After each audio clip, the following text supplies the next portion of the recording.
नमस्कार सभी को। आज हम कक्षा 9 क्षितिज भाग 1 प्रकरण पाठ 1 कबीर के बारे में अध्ययन करेंगे। हमारा देश विभिन्न संतों, महापुरुषों, पीर पैगंबरों का देश है। हमारे यहाँ हर रोज किसी न किसी महापुरुष की जयंती पर्व उत्सव मनाए जाते हैं और अनेकों महापुरुष हमारे देश में हैं। उन्हीं महापुरुषों में से प्रमुख भक्ति काल के कवियों में प्रमुख स्थान रखने वाले तथा सामाजिक बुराइयों पर कड़ी चोट करने वाले कबीर का प्रमुख स्थान है। तो आज हम कबीर के बारे में विस्तार से अध्ययन करेंगे। ये चित्र में आप देख रहे हैं कबीरदास जी का चित्र दिखाया गया है। भक्ति काल का समय 1375 विक्रम संवत से 1700 विक्रम संवत तक माना जाता है और इस काल में अनेकों भक्त कवि हमारे देश में हुए। इसकी एक शाखा थी ज्ञान श्रेय शाखा। इस शाखा के भक्ति कवि निर्गुणवादी थे। वो निर्गुण ईश्वर को मानते, निराकार ईश्वर, और नाम की उपासना करते थे। जो परमात्मा के नाम का स्मरण करते थे उसी पर वो बोलते थे। और दूसरी धारा थी वो सगुण ईश्वर की थी, जिसमें भगवान के मूर्ति पूजा वगैरह करने पर बल दिया जाता था। गुरु को वे बहुत सम्मान देते थे और जाति पाति के भेदों को अस्वीकार करते थे। व्यक्तिक साधना पर वे बल देते थे। मिथ्या, आडंबरों और रूढ़ियों का वे विरोध करते थे। लगभग सब संत अनपढ़ थे, यानी कि पढ़े लिखे नहीं थे, परंतु उन्होंने अपने अनुभव की दृष्टि से वो समृद्ध थे। प्राय सब सत्संगी थे और उनकी भाषा में कई बोलियों का मिश्रण पाया जाता है। इसलिए इस भाषा को सदुक्कड़ी कहा गया है, साधुओं की भाषा। साधारण जनता पर इन संतों की वाणी का जबरदस्त प्रभाव पड़ा। इन संतों में प्रमुख कबीरदास थे। सामान्य ज्ञान। कबीर संत, कवि और समाज सुधारक थे। ये सिकंदर लोदी के समकालीन थे। कबीर का अर्थ है अरबी भाषा में महान होता है। कबीरदास भारत के भक्त कवि परंपरा के महानतम कवियों में से एक थे। भारत में धर्म, भाषा या संस्कृति किसी की भी चर्चा बिना कबीर की चर्चा के अधूरी ही रही। कबीरपंथी एक धार्मिक समुदाय जो कबीर के सिद्धांतों और शिक्षाओं को अपने जीवन शैली का आधार मानते हैं। अनुक्रम जीवन, मतभेद भरा जीवन, धर्म के प्रति वाणी संग्रह, कबीर के राम और पुष्प जीवन। काशी के इस अक्खड़, निडर एवं संत कवि का जन्म लहर तारा के पास सन 1398 में ज्येष्ठ पूर्णिमा को हुआ। दुल्हा परिवार में पालन पोषण हुआ। संत रामानंद के शिष्य बने और अलग जगाने लगे। कबीर सदुक्कड़ी भाषा में किसी भी संप्रदाय और रूढ़ियों की परवाह किए बिना खरी बात कहते थे। कबीर ने हिंदू मुसलमान सभी समाज में व्याप्त रूढ़िवाद तथा कट्टर पंथ का खुलकर विरोध किया। कबीर की वाणी, उनके मुखर उपदेश, उनकी साखी, नैमनी, बीजक, 52 अक्षरी उल्टबासी में देखी जा सकती है। गुरु ग्रंथ साहब में उनके 200 पद और 250 साखियां हैं। काशी में प्रचलित मान्यता है कि जो यहाँ मरता है उसे मोक्ष प्राप्त होता है। रूढ़ी के विरोधी कबीर को यह कैसे मान्य होता। काशी छोड़कर मगर चले गए और सन 1518 के आसपास वहीं देह त्याग किया। मगर में कबीर की समाधि है, जिसे हिंदू मुसलमान दोनों ही पूजते हैं। मतभेद भरा जीवन। हिंदी साहित्य में कबीर का व्यक्तित्व अनुपम है। गोस्वामी तुलसीदास को छोड़कर इतना महिमा मंडित व्यक्तित्व कबीर के सिवा अन्य किसी का नहीं।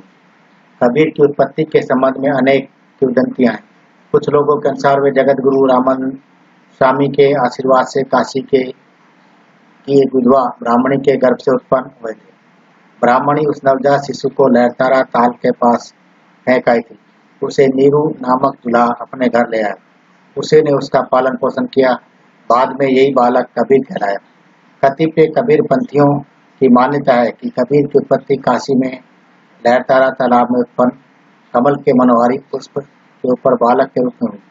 एक प्राचीन ग्रंथ के अनुसार किसी योगी के औरस तथा ऋतिति नामक देवांगना के गर्भ से भक्तराज प्रहलाद ही संमत 1455 जय शुक्र 15 को कबीर के रूप में प्रकट हुए थे।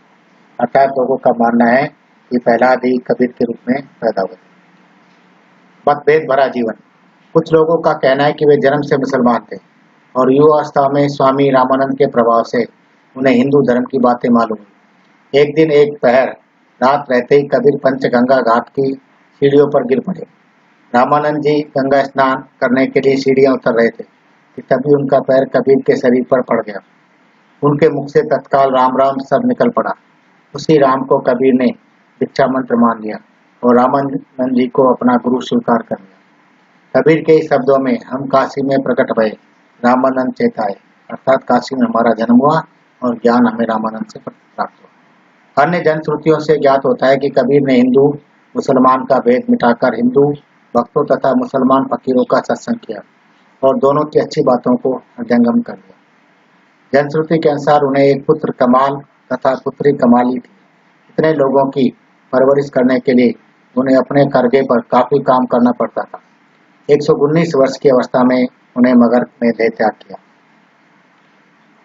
धर्म के प्रति साधु संतों का तो घर में जमावड़ा रहता ही था। कबीर पढ़े लिखे नहीं थे, मसी कागज छुओ नहीं, कलम गई नहीं हाथ। उन्होंने स्वयं ग्रंथ नहीं लिखे, मूसे भाके और उनके शिष्यों ने उन्हें लिख लिया, अर्थात जो उन्होंने बोला उन्होंने के जो शिष्य थे और जो साथी थे उन्होंने उसको लिखा और उन्होंने स्वयं कहा है कि मैंने कागज को छुआ नहीं और कलम को कभी हाथ में नहीं लिया। और आज हम उनके बारे में अध्ययन बड़ी बड़ी कक्षाओं MA BA PhD कर रहे हैं, लोग उन पर शोध कर रहे हैं। तो कहने का मतलब है उन्होंने जो भी कुछ ज्ञान प्राप्त किया वो अपने अनुभव आसपास के ज्ञान से ही उन्होंने ज्ञान प्राप्त किया। आपके समस्त विचारों में राम नाम की महिमा प्रतिध्वनित होती है। वे एक ही ईश्वर को मानते थे और कर्मकांड के घोर विरोधी।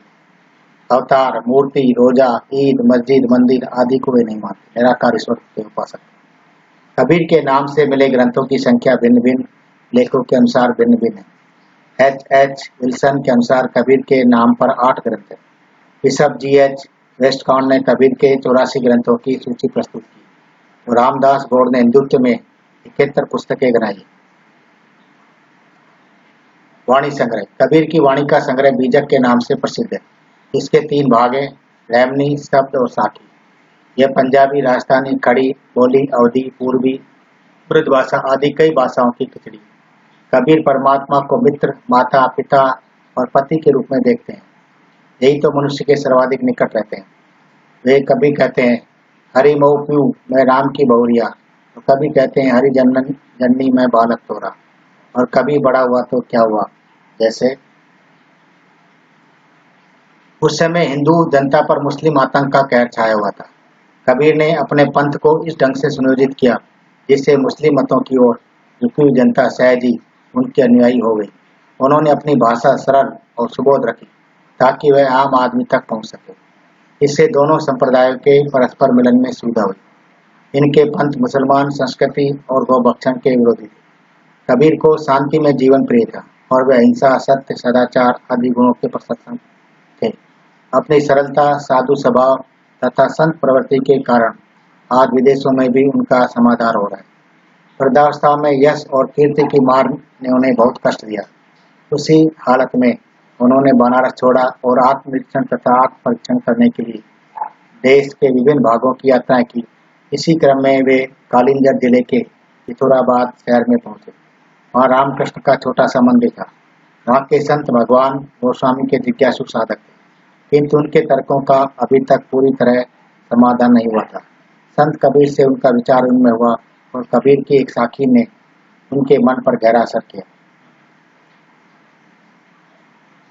बनते भागा बियर पड़ा, करहा अपनी बान, करहा वेदन कासो कहे, को करहा हो जान। वन से भागकर बहेलिए के द्वारा खोए हुए गड्ढे में गिरा हुआ हाथी अपनी व्यथा किससे कहे। सारांश है कि धर्म की जिज्ञासा से प्रेरित होकर भगवान गोसाई अपना घर छोड़कर बाहर तो निकल आए और हरिवासी संप्रदाय के गड्ढे में गिरकर अकेले निर्वासित होकर असंवाद्य स्थिति में पड़ चुके।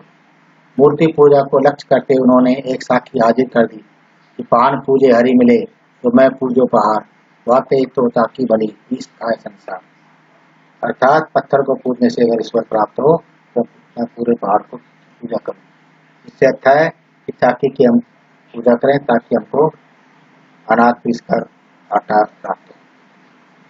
कबीर के राम कबीर के राम तो अगम है और संसार के कण कण में विराजित है। कबीर के राम इस्लाम के एक ईश्वरवादी, एक सत्तावादी खुदा भी नहीं है। इस्लाम में खुदा या अल्लाह का समस्त जगह एवं जीवों से भिन्न एवं परम समर्थ माना जाता है। पर कबीर के राम परम समर्थ भले हों, लेकिन समस्त जीवों और जगत से भिन्न तो कदापि नहीं है, बल्कि इसके विपरीत वे तो सब में व्याप्त रहने वाले रमता राम। वह कहते हैं, व्यापक ब्रह्म सब निमय एक है, को पंडित को जोगी, रावण राव कवन सु कवन, वेद को रोगी। कबीर के राम, कबीर राम के किसी खास रूपाकृति की कल्पना नहीं करते, क्योंकि रूपाकृति की कल्पना करते ही राम किसी खास ढांचे फ्रेम में बन जाते, जो कबीर को किसी भी हालत में मंजूर नहीं है। कबीर राम की अवधारणा को एक भिन्न और व्यापक स्वरूप देना चाहते हैं। इसके कुछ विशेष कारण थे, जिनकी चर्चा हम इस लेख में आगे करेंगे। किंतु इसके बावजूद कबीर राम के साथ एक व्यक्तिगत पारिवारिक किस्म का संबंध जरूर स्थापित करते हैं। राम के साथ उनका प्रेम उनके अलौकिक और महिमाशाली सत्ता को एक क्षण भी भुलाए बगैर सहज प्रेम परक मानवीय संबंधों के धरातल पर प्रतिष्ठित है। कबीर के राम, कबीर नाम में विश्वास रखते हैं, रूप में नहीं। हालांकि भक्ति संवेदना के सिद्धांतों में यह बात सामान्य रूप से प्रतिष्ठित है कि नाम रूप से बढ़कर है, लेकिन कबीर ने इस सामान्य सिद्धांत का कांति धर्मी उपयोग किया।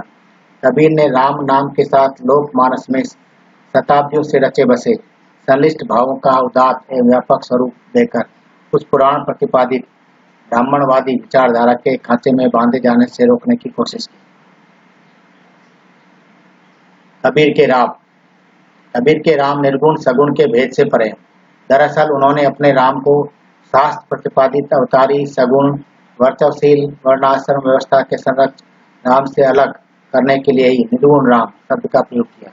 निर्गुण राम जपो रे भाई, इस निर्गुण शब्द को लेकर भ्रम में पड़ने की जरूरत नहीं। कबीर का आशय इस शब्द से सिर्फ इतना है कि ईश्वर को किसी नाम रूप गुण काल आदि की सीमाओं में बांधा नहीं जा सकता। जो सारी सीमाओं से परे है और फिर भी सर्वत्र है, वही कबीर के निर्गुण राम है। इसे उन्होंने रमता राम नाम दिया। कबीर के राम, अपने राम को निर्गुण विशेषण देने के बावजूद कबीर उनके साथ मानवीय प्रेम संबंधों की तरह के रिश्ते की बात करते हैं। कभी वे राम को माधुर्य भाव से अपना प्रेमी या पति मान लेते हैं, तो कभी दास्य भाव से स्वामी। कभी कभी वे राम को वात्सल्य मूर्ति के रूप में मां मान लेते हैं और खुद को उनका पुत्र निर्गुण निराकार ब्रह्म के साथ भी इस तरह का सरस सहज मानवीय प्रेम कबीर की भक्ति की विलक्षणता है। ये दुविधा और समस्या दूसरों को भले ही हो सकती है कि जिस राम के साथ कबीर इतने अनन्य मानवीय संबंध पर प्रेम करते हो, वह भला निर्गुण कैसे हो सकता है। पर खुद कबीर के लिए यह समस्या नहीं।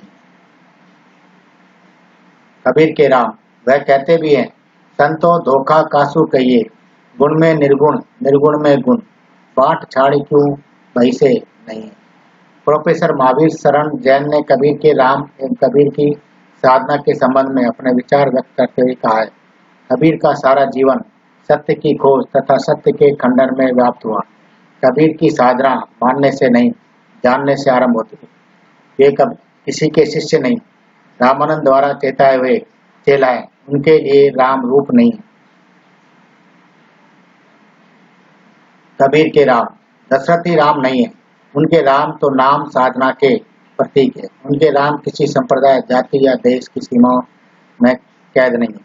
प्रकृति के कण कण में अंग अंग में रमण करने पर भी जिसे अनंग स्पर्श नहीं कर सकता, यह अलग अविनाशी परम तत्व ही राम है। उनके राम मनुष्य और मनुष्य के बीच किसी भेदभाव के कारक नहीं है। वे तो प्रेम तत्व के प्रतीक है, भाव से ऊपर उठकर महाभाव या प्रेम के आराध्य। कबीर के राम, प्रेम जगावे विरह को, विरह जगावे पीऊ, पीऊ जगावे जीव को, जोड़ पीऊ सोई जीव। जो पीऊ है वही जीव है। इसी कारण उनकी पूरी साधना हंस उबारण आय की साधना है। इस हंस का उबारण पोथियों के पढ़ने से नहीं हो सकता, डाई आकर प्रेम के आचरण से ही हो सकता है। धर्म ओढ़ने की चीज नहीं है, जीवन में आचरण करने की सतत सत्य साधना है। उनकी साधना प्रेम से आरंभ होती है। इतना गहरा प्रेम करो कि वही तुम्हारे लिए परमात्मा हो जाए, उसको पाने की इतनी उत्कंठा हो जाए कि सबसे वैराग्य हो जाए। विरह भाव हो जाए, तभी उस ध्यान समाधि में पीयू जागृत हो सकता है। वही पीयू तुम्हारे अंतर्मन में बैठे जीव को जगा सकता है। जो ही पीयू है सो ही जीव है। तब तुम पूरे संसार से प्रेम करोगे, तब संसार का प्रत्येक जीव तुम्हारे प्रेम का पात्र बन जाएगा। सारा अहंकार, सारा द्वेष दूर हो जाएगा, फिर महाभाव जगेगा। इसी महाभाव से पूरा संसार पीयू का घर हो जाता है। सूरज चंद का एक ही उजियारा, सब यही पसरा ब्रह्म पसारा। जल में कुंभ, कुंभ में जल है, बाहर भीतर पानी। फूटा कुंभ जल जल ही समाना, यह सत्य कथो ज्ञानी। ये कुछ कबीर की तस्वीरें दिखाई गई। ये कुछ वीडियो लिंक है, तो आप इनको जो देख सकते हैं, और इनमें कबीर के जीवन से संबंधित कुछ पिक्चर हैं, कुछ है जो उनके दोहे हैं, शब्द साखी वगैरह हैं, तो उसको आप है जो वीडियो लिंक के माध्यम से देख सकते हैं। अब कुछ अभ्यास प्रश्न, तो उपरोक्त पाठ के आधार पर कुछ अभ्यास प्रश्न यहाँ दिए जा रहे हैं। प्रश्न नंबर 1, मानसरोवर से कवि का क्या अभिप्राय? मानसरोवर से कवि का अभिप्राय है मन रूपी पवित्र सरोवर, जिसमें स्वच्छ विचारधारा रूपी जल भरा है, तथा हंस रूपी जीवात्मा प्रभु भक्ति में लीन होकर मुक्ति रूपी मुक्ता फल चुकते हैं। नंबर 2, कवि ने सच्चे प्रेमी की क्या कसौटी बताई? कवि ने सच्चे प्रेमी की कसौटी बताते हुए ये बताया कि सच्चा प्रेमी अर्थात जो ईश्वर को अपना प्रेमी समझकर उसे पाने का प्रयास करता है। सच्चा प्रेमी ईश्वर के अलावा किसी से कोई मोह नहीं रखता, उसे मोह और संसार के बंधन भी नहीं बांध सकते। प्रश्न नंबर 3, तीसरे दोहे में कवि ने किस प्रकार के ज्ञान को महत्व दिया है? तीसरे दोहे में कवि ने अनुभव से प्राप्त ज्ञान को महत्व दिया। लट्टू ज्ञान हमारे लिए फलीभूत नहीं होता, अनुभव से जो ज्ञान हमें प्राप्त होता है वही हमें जो संसार में जीने की राह सिखाता है। इस संसार में सच्चा संत कौन कहलाता है? कबीर के अनुसार सच्चा संत वही कहलाता है जो सांप्रदायिक भेदभाव, सांसारिक मोह माया से दूर सभी स्थितियों में समभाव, सुख दुख, लाभ हानि, ऊंच नीच, अच्छा बुरा, इन सब में समान है तथा निश्चल भावों से प्रभु भक्ति में लीन रहता है। प्रश्न नंबर 5, अंतिम दो दोहों के माध्यम से कबीर ने किस तरह की संकीर्णता की ओर संकेत किया है? अंतिम दो दोहों में दो तरह की संकीर्णता की ओर संकेत किया है। अपने अपने धर्म को श्रेष्ठ सिद्ध करना और दूसरे के धर्म की निंदा करना, ये एक खराब बात है। ऊंचे कुल के घर में जीने की संकीर्णता, मनुष्य केवल ऊंचे कुल में जन्म लेने से बड़ा नहीं होता, तो बड़ा बनता है तो अपने अच्छे कर्मों से, अपने गुणों से। ये बात कबीर ने कही। प्रश्न नंबर 6, किसी भी व्यक्ति की पहचान उसके कुल से होती है या कर्मों से? तर्क से उत्तर दीजिए। राम, कृष्ण, बुद्ध, महावीर आदि राजा केवल ऊंचे कुल में जन्म लेने के कारण महान नहीं बने, वे महान बने तो अपने उच्च कर्मों से। इसके विपरीत कबीर, सूर, तुलसी बहुत ही सामान्य घरों में पैदा हुए थे, परंतु संसार भर में अपने कर्मों के अनुसार प्रसिद्ध हुए थे। अतः हम कह सकते हैं कि व्यक्ति की पहचान उच्च कर्म से होती है, कुल से। जो आदमी कर्म करता है उसी के अनुसार उसकी पहचान होती है। प्रश्न नंबर 7, काव्य सौंदर्य स्पष्ट कीजिए। हस्ती चढ़िए ज्ञान की सहज गुलीचा डार, स्वान रूप संसार है भूखन दे झकमार। उत्तर, भाव सौंदर्य। यहाँ पर कवि ने ज्ञान को महत्व को प्रतिपादित करते हुए बताया है कि ज्ञान की प्राप्ति करने वाला साधक हाथी पर चले जा रहा है और संसार रूपी कुत्ते अर्थात आलोचना करने वाले भौंक भौंक कर शांत हो जाते हैं। सिर्फ सौंदर्य रचना में भक्ति रस की प्रधानता है, सदुक्कड़ी भाषा का प्रयोग किया गया है। हस्ती, स्वान, ज्ञान आदि तत्सम शब्दों का प्रयोग हुआ है। प्रश्न नंबर 8, मनुष्य ईश्वर को कहाँ कहाँ ढूंढता फिरता है? हिंदू अपने ईश्वर को मंदिर तथा पवित्र तीर्थ स्थानों में ढूंढता है, तो मुस्लिम अपने अल्लाह को काबे या मस्जिद में, और मनुष्य ईश्वर को योग, वैराग्य तथा ज्ञान अनेक प्रकार की धार्मिक क्रियाओं में खोजता फिरता है। प्रश्न नंबर 9, कबीर ने ईश्वर प्राप्ति के लिए किन प्रचलित विश्वासों का खंडन किया? कबीर ने ईश्वर प्राप्ति के लिए प्रचलित विश्वास जैसे मंदिर, मस्जिद में जाकर पूजा अर्चना करना या नमाज पढ़ना अथवा योग वैराग्य जैसी क्रियाएं, पवित्र तीर्थ स्थलों की यात्रा करना, आडंबर युक्त भक्ति करके ईश्वर प्राप्ति की इच्छा करना, इन सभी प्रचलित मान्यताओं का खंडन किया। प्रश्न नंबर 10, कबीर ने ईश्वर को सब श्वासों की श्वास में क्यों कहा? सभी जीवों की रचना ईश्वर द्वारा की गई, अतः ईश्वर का वास हर प्राणी की हर सांस में है, अर्थात ईश्वर हर प्राणी में समाया है। इसीलिए कबीर ने ईश्वर को सब सांसों की सांस में कहा। प्रश्न नंबर 11, कबीर ने ज्ञान के आगमन की तुलना सामान्य हवा से न कर आंधी से क्यों की? उत्तर, सामान्य हवा में वस्तुओं को प्रभावित करने की उतनी क्षमता नहीं होती जितनी आंधी में। उसी प्रकार ज्ञान की आंधी आने से मनुष्य के मन पर पड़े हुए हर एक किस्म के अज्ञान के पर्दे, मोह, माया रूपी बुराई, छल, कपट रूपी कूड़ा सब नष्ट हो जाते हैं। मनुष्य का मन निर्मल होकर प्रभु भक्ति में रम जाता है। प्रश्न नंबर 12, ज्ञान की आंधी का भक्त के जीवन पर क्या प्रभाव पड़ता है? ज्ञान की आंधी का मनुष्य के जीवन पर यह प्रभाव पड़ता है कि उसके सारी शंकाएं, अज्ञानता का नाश हो जाता है। वह मोह के सांसारिक बंधनों से मुक्त हो जाता है। मन पवित्र तथा निश्चल होकर प्रभु भक्ति में तल्लीन हो जाता है। प्रश्न नंबर 13 का पहला भाव स्पष्ट कीजिए। हित चित्त की द्वैथुनी गिरानी, भव बलिंदा टूटा।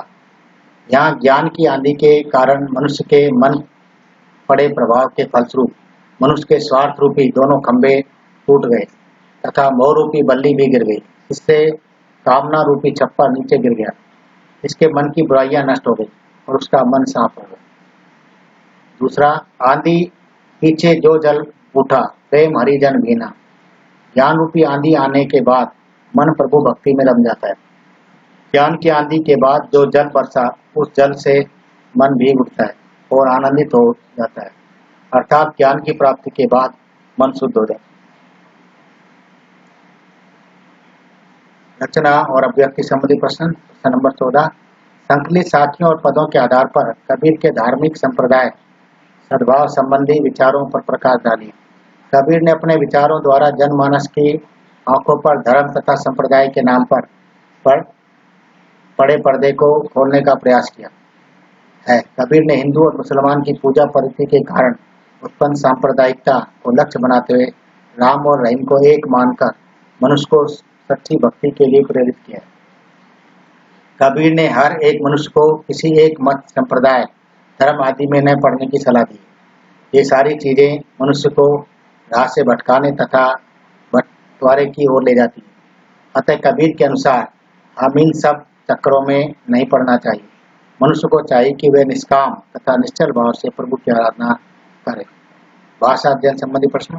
प्रश्न नंबर 15, निम्नलिखित शब्दों के तत्सम रूप लिखिए। पखा पखी, अंत, योग, जुगति, वैराग, निरपक्ष। पखा पखी का मतलब पक्षी पक्ष, इसके तत्सम शब्द है।